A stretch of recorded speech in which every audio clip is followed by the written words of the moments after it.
서로 축복하십니다. 감사합니다. 고맙습니다.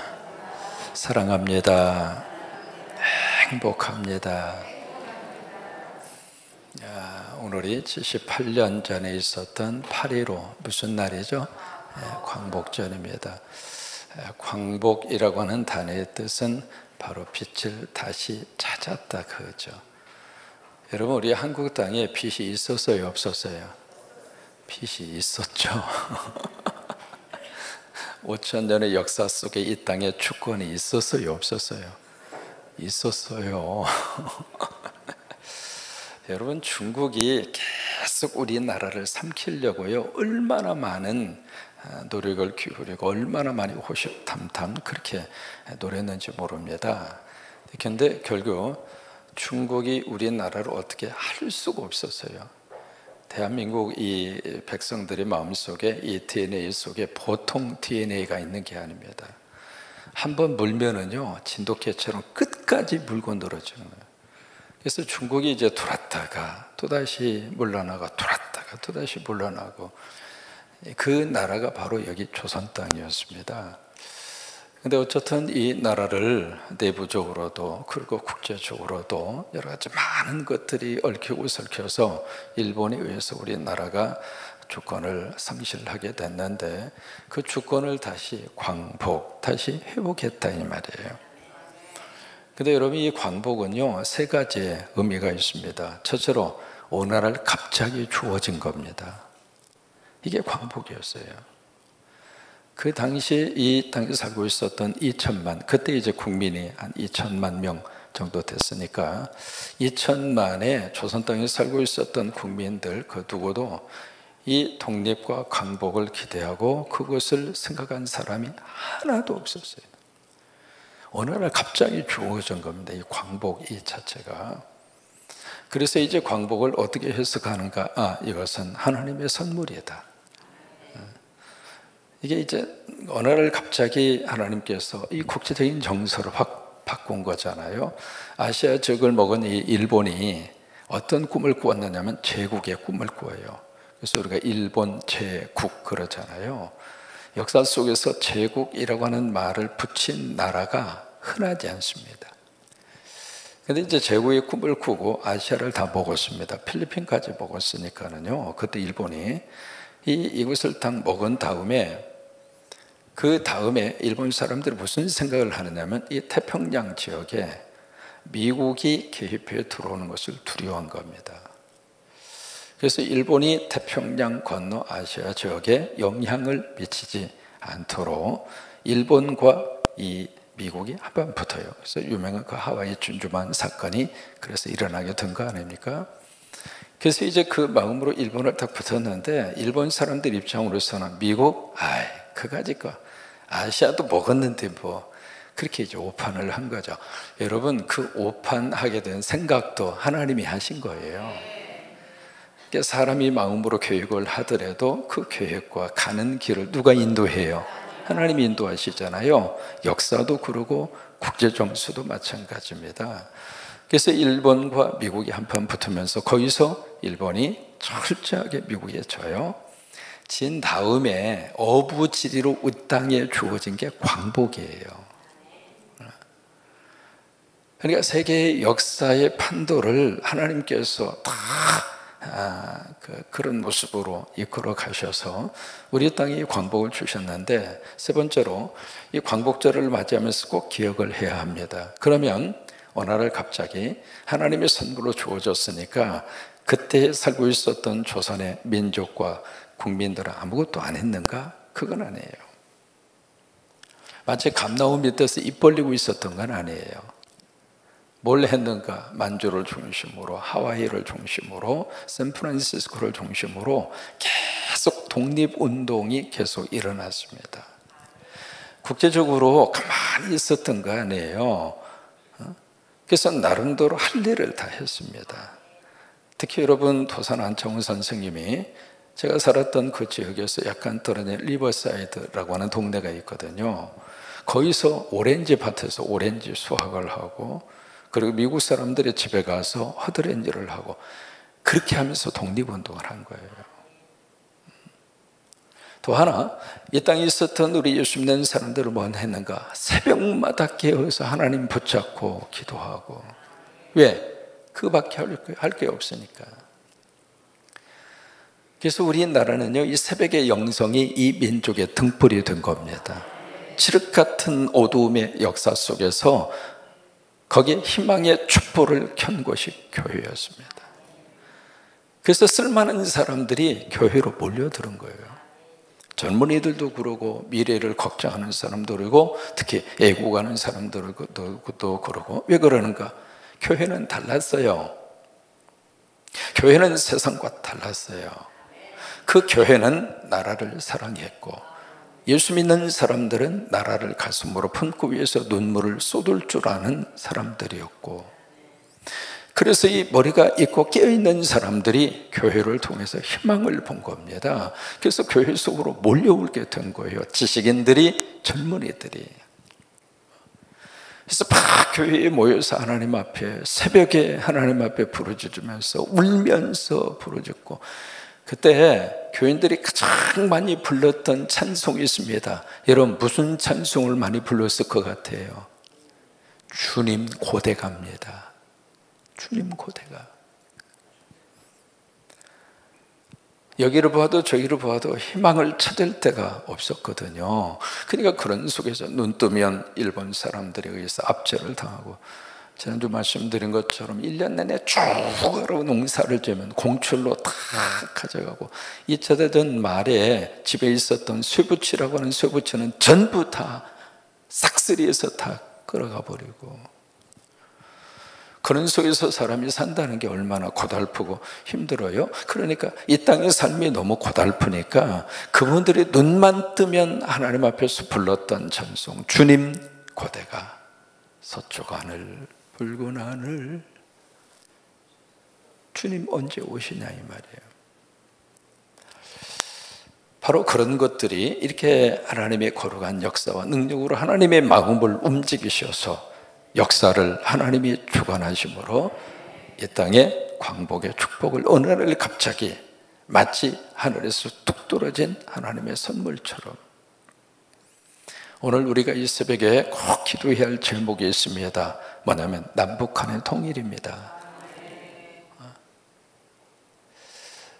우리가 역사 속에서 쭉 이렇게 뭘 느끼냐면, 제가 제 세대는 마찬가지입니다. 우리 세대는 딱 학교 들어가자마자, 국민학교 들어가자마자, 지금 뭐 초등학교로 바뀌었죠. 들어가자마자 음악 시간에 가장 먼저 그리고 많이 불렀던 노래가 하나 있었어요. 뭘 것 같아요? 우리의 소원은 통일.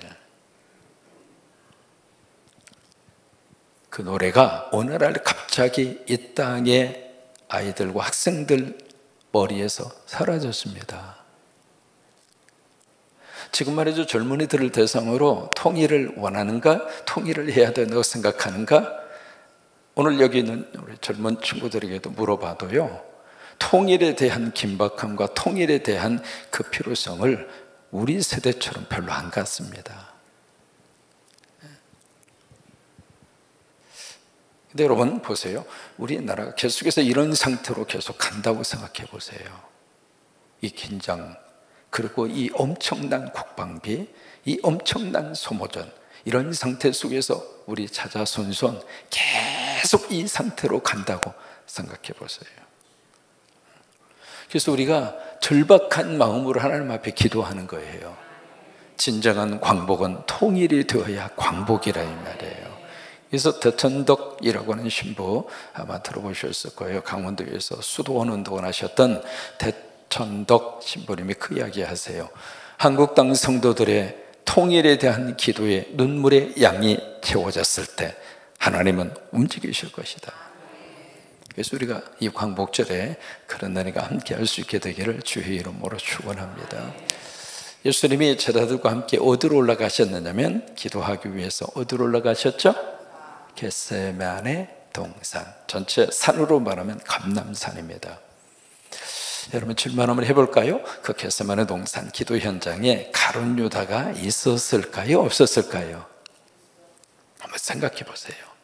제자들이 다 갔는데 그 기도하는 그 현장에 물론 베드로, 야고보, 요한은 있었어요. 그런데 이 12명의 제자 가운데 가룟 유다가 예수님의 그 특별 기도 현장, 그곳에 가룟 유다가 있었을까요? 없었을까요? 네, 오늘 성경을 보면 거기에 대한 것을 우리가 느낄 수 있어요. 가룟 유다는 그 자리에 없었어요. 우리가 있어야 될 자리에 있는 것이 축복입니다. 은혜 받는 자리에 있는 것이 축복이고, 예배하는 자리에 있는 것이 축복이고, 하나님의 말씀이 선포되는 곳에 있는 것이 축복이고, 가룟 유다는 있어야 될 그 자리를 이탈합니다. 그래서 오늘 성경이 그렇게 시작이 되거든요. 자, 보실까요? 47절입니다. 말씀하실 때 무슨 말씀을 하셨을까? 앞에서 예수님이 기도하시고 와보니까 또 제자들이 자고, 기도하고 와보니까 또 제자들이 자고, 기도하고 와보니까 자고. 예수님 뭐라고 그래요? 시험에 들지 않게 깨어 기도해라. 이제 그 이야기를 하신 거예요. 시험이 절대적으로 우리 주변 속에 시험이 없는 인생은 없어요. 다 시험이 있어요. 다만 내가 그 시험에 빠지지 않도록, 내가 그 시험의 대상이 돼서 내가 그 시험에 어떤 적에 의해서 내 스스로가 시험의 구렁텅이 속에 들어가지 않기 위해서 뭘 해야 하는가? 기도하라 그 말이에요. 기도하면 시험의 늪지대에 안 빠집니다. 기도하면 시험을 통과할 수 있습니다. 기도하면 시험이라고 하는 것에 의해서 내 삶이 완전히 망가지지 않습니다. 그래서 시험에 들지 않게, 그러니까 시험이 없게 기도해라 그 말이 아니에요. 시험은 있을 수밖에 없어요. 그때 그 시험 속에 내가 몰입되지 않도록, 시험에 의해서 내 삶의 목적과 근거가 흔들리지 않도록, 시험 때문에 하나님 복 받는 것이 나로부터 멀어지지 않도록 기도하라 그 말이에요. 근데 그 말씀을 하고 있을 때에 여기 47절 말씀에 12 중에 한 무리가 옵니다. 누가복음은 그냥 한 그룹 무리라 그렇게 설명을 했고, 마태나 마가복음을 보시면 대제사장과 백성들의 장로들이 보냈다, 그러니까 누가 시켜서 왔는지를 밝히고 있고요. 또 하나 마태나 마가를 보시면 이 무리들이 그냥 온 것이 아니라 두 가지로 무장하고 옵니다. 칼과 두 번째 뭐예요? 몽치. 몽치라고 하는 말은 곤봉이라고 하는데요. 곤봉 아세요? 곤봉? 그 곤봉을 가지고 곤봉을. 그걸 무장하고 이 한 그룹이 예수님을 체포하기 위해서 이제 오는데, 자, 여기 47절 말씀에 그들이 가장 앞장서서 지금 누가 딱 와요? 유다인데 그 유다를 어떻게 설명하는가? 12 중에 하나인 유다라. 자, 저를 보세요. 지금 이 글을 쓰고 있는 마태, 마가 다 똑같아요. 12 중에 하나인 유다. 그 뉘앙스 자체가 여러분 어떤 마음으로 이 글을 지금 쓰고 있을까? 같이 예수님을 위해서 제자가 돼서 같이 말씀을 배우고 하나님 나라를 위해서 으쌰으쌰하고 같이 동고동락하고 함께 하나님의 믿음의 공동체를 형성하면서 그렇게 쭉 같이 한 가족처럼 그렇게 해서 이제 왔는데, 어느 날 이 유다가 배신자가 돼서 저축편에 서 있는 거예요. 그래서 유다가 한 무리를 이끌고 무장을 하고 예수님을 체포하기 위해서 딱 등장한 그 장면을 쓰면서 뭐라고 썼는가? 마치 유다하고는 상관이 없는 것처럼. 그래서 12 중에 하나인 유다라 그렇게 쓴 거예요. 그 유다가 앞장서서 지금 예수님을 체포하기 위해서 옵니다. 48절. 이 유다는 서로 이제 신호를 짠 거죠. 예수가 누구인지를 가르쳐 주기 위해서. 그 이야기는 예수님과 제자들의 모습이 거의 비슷했다 그거죠. 인상차기를 잘 몰랐다 그거죠. 그래서 가서 키스하면 그 사람이 예수다. 그 예수를 잡아라. 서로 이제 서로 작전을 짠 거죠. 예수님에게 와서 키스를 합니다. 이게 유명한 배신자의 키스예요. 재미있는 책이 있습니다. 뭐냐면 입술의 키스라고 하는 책이 있는데, 그 책에서 뭘 쓰느냐면 아침에 이렇게 회사에 출근할 때 아침에 아내로부터 키스를 받고 가는 회사원은 연봉이 20%가 올라간답니다. 여러분 꼭 기억하셔서 남편 출근할 때 여기다가 쪽 하고 키스해서 보내세요. 그러면 월급이 20% 올라간대. 괜찮잖아요? 사람이 이렇게 키스를 하면 근육이 29가지의 근육이 움직입니다. 키스를 하면 사람 뇌파에서 뭐가 분비하는가? 인슐린, 엔돌핀 많이 들어보셨잖아요. 그래서 이 몸에 좋은 호르몬이 분비가 돼요. 그래서 면역력이 증가가 됩니다. 그러니까 자녀들 사이에서도요, 물론 이제 나이가 크면 어렵습니다만은 어쨌든 그런 접촉이 우리에게 좋다 이거예요. 근데 이 유다는 이 키스를 어떤 식으로 하고 있는가? 사랑과 애정의 키스가 아니라 배신의 신호로 키스하는 거예요. 그러니까 48절에 예수님이 유다에게 말씀을 하시죠. 내가 입맞춤으로 인자를 파느냐. 그러니까 49절에 그의 주위에 있는 사람들, 그 사람들이 누구냐면 제자들이죠. 이 제자들이 이 분위기를 보니까, 이 되어가는 모습을 보니까 묘한 분위기로 좀 흘러가고 있거든. 유다는 와서 키스를 하고, 그 다음에 거기에 몰려든 무리들은 칼과 몽치로 곤봉으로 무장하고 왔고, 그리고 예수님은 그래? 네가 나 팔려고 하는구나 라고 하는 유다의 의도를 예수님을 밝히고, 그래서 도저히 모든 광경을 지켜본 이 예수님의 제자들, 그 가운데 그들이 자 뭐라고 이야기하는가? 주여 우리가 칼로 치리이까. 왜? 그 앞에 예수님이 겉옷을 팔아서 검을 준비하라. 이때를 위해서 준비하라고 하셨구나. 그래서 이제 칼로 치리이까. 무슨 얘기요? 대항할까요? 한바탕 할까요? 그 이야기잖아요. 그렇게 이제 질문을 던진 다음에, 그 다음에 50절에 보시면 그 중에 한 사람, 그 중에 한 사람이 누구일까요? 여기 누가복음은 기록하지 않았습니다. 근데 그 중에 한 사람이 누구라고 하는 것을 우리는 기억하죠. 요한복음에 가서 보시면 그 중에 한 사람이 누구예요? 시몬 베드로라 그랬어요. 그러니까 시몬 베드로가 칼을 빼서 대사장의 종의 귀를 잘라요. 그 사람의 이름도 요한은 기록을 합니다. 그 사람 이름이 뭐예요? 말고라고 하는 사람의 귀를 잘라요. 자, 여러분 보세요.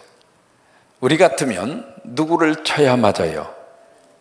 가룟 유다를 쳐야죠. 왜? 가룟 유다가 앞장서서 그 짓을 하고 있으니까. 근데 지금 베드로는 누구를 쳤어요? 여러분, 사람이 이 칼을 가지고요 귀를 자른다? 이거 보통 칼솜씨가 아닙니다. 귀가 조그맣잖아요. 안 그래요? 여러분, 이게 쉬운 일이 아니에요, 이게. 우리가 성경 읽으면서 귀 잘랐네, 참 이렇게 읽고 끝날 문제가 아니고요. 어떻게 귀를 이렇게 자르냐고 이게. 그러면 베드로는 말고의 귀를 똑 자르기 위해서 칼로 쳤을까요? 지금 베드로가 극도로 감정이 흥분된 상태입니다. 그러면 사람이 흥분을 하면 칼을 어떻게 할 것 같아요? 막 있는 대로 휘두르죠. 그래서 막 휘두르는데 어떻게 하다 이 옆에 있는 말고가 살짝 피했는데, 피하는 그 순간 베드로의 칼날이 그의 귀를 스친 거죠. 그래서 귀가 잘라진 거예요. 성경에는 없는데 그랬다고 제가 유추를 해보는 거예요. 그래서 말고의 귀가 툭 하고 잘라진 거예요. 잘라졌는데, 자 51절 말씀에 예수님이 이제 그 이야기를 하세요. 예수께서 이르시되 이것까지 어떻게 해라? 참으라. 이것까지. 그리고 나서 말고의 귀를 딱 갖다가, 피가 툭툭 떨어지겠죠. 그 말고의 귀를 갖다가 딱 해서 다시 붙여주시는 모습이에요. 여기 이것까지 참으라 이거예요. 이게 이제 누가복음하고요 마태하고 마가하고 약간 다르게 그렇게 기록을 했습니다. 마태에서는 뭐냐면 너의 칼을 칼집에 도로 집어넣어라. 칼을 쓰는 자는 칼로 망한다. 그게 마태예요. 마가복음에서는 그 내용 자체가 없어요. 근데 요한복음에 가서 보시면은 네 칼을 칼집에 넣어라. 거기까지는 마태나 요한이나 똑같이 썼어요. 그런데 요한복음에서는 그 뒤에 뭐라고 딱 기록이 되어 있느냐면 내가 하나님의 뜻을 따르리지. 그러니까 하나님께서 말씀하신 대로 내가 행해야 하지 않겠는가? 그게 요한복음이에요. 그러니까 여기 예수님이 베드로가 칼을 가지고 팍 칼을 휘두르면서 왜 귀를 자르고 그러면 분위기 쉽게 상상할 수 있잖아요. 피가 튀면서 귀가 잘라지고 그걸 말고는 귀가 잘라졌는데 가만히 있었겠어요? 막 발짝발짝 뛰지. 그리고 거기에 잡채파하기 위해서는 무리들은 약간 움찔한 그런 마음이 있었겠고요. 제자들과 무리들 사이에서 엄청난 긴장이 형성이 되어져 있겠죠. 근데 그런 속에서 제자들은 예수님을 바라보고 있는데 그 순간 그런 일들이 일어나 버렸단 말이죠. 한순간에. 그때 예수님이 이 베드로뿐만이 아닙니다. 제자들에게 이것까지 참으라. 그러면 거기서 말씀하시고 있는 이것까지 참으라라고 말씀하시는 그 의도가 뭘까?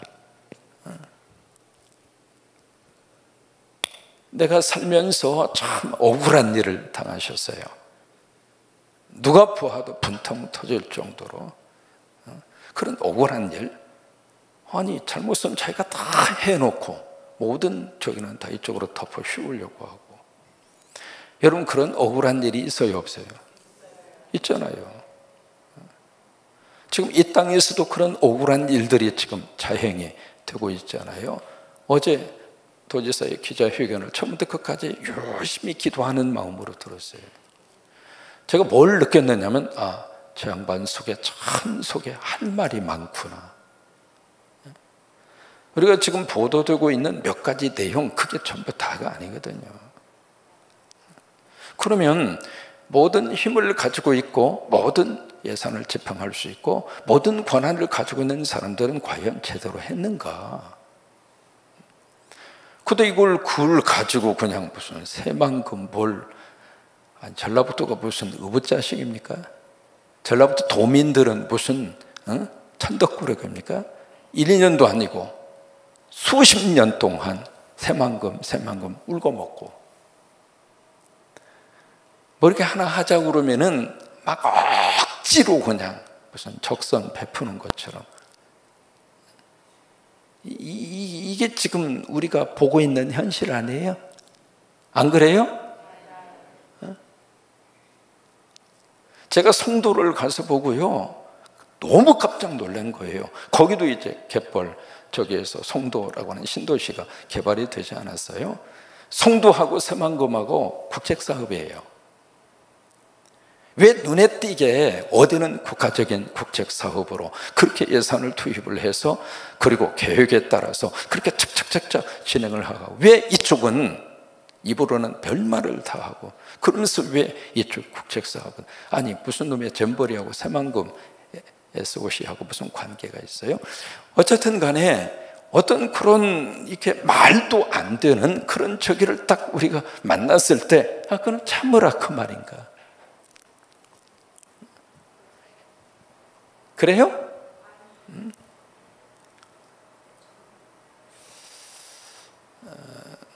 그래서 지난번에 피택장도 교육할 때 그 이야기 했어요. 당당해라. 그래, 정확한 사실에 근거해서 이야기를 하고 또 하나 내가 바라는 것은 미래를 제시해라.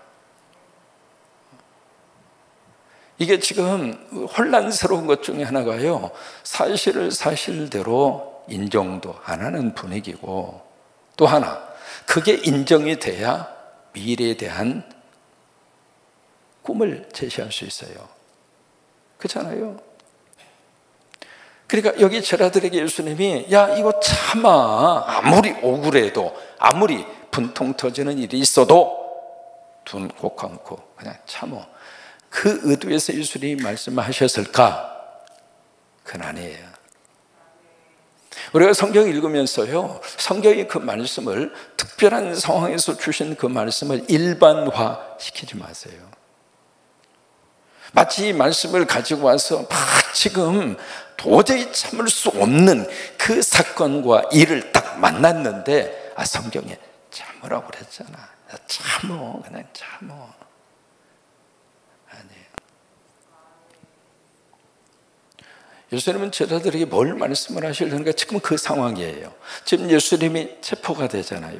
예수님이 체포가 돼서 지금 끌려가잖아요. 바로 그 상황에서 바로 뭘 말씀을 하시는가? 이 사건 속에 너희들이 이해할 수 없지만, 감정으로 받아들일 수 없지만, 너희들 생각대로 지금 되고 있는 것은 아니지만 여기에는 하나님의 뜻이 있다. 그러니 뒤로 물러서서 지켜보라 이거예요. 왜? 이미 예수님은 그렇게 되어지리라고 하는 것을 다 말씀을 하셨어요. 제자들이 이렇게 행동하는 그 이유는요, 그 예수님의 말씀을 기억하지 않은 거예요. 그리고 감정적으로, 그리고 즉흥적으로 행동하고 있는 거예요. 그러니까 이것까지 참으라 이 말이에요.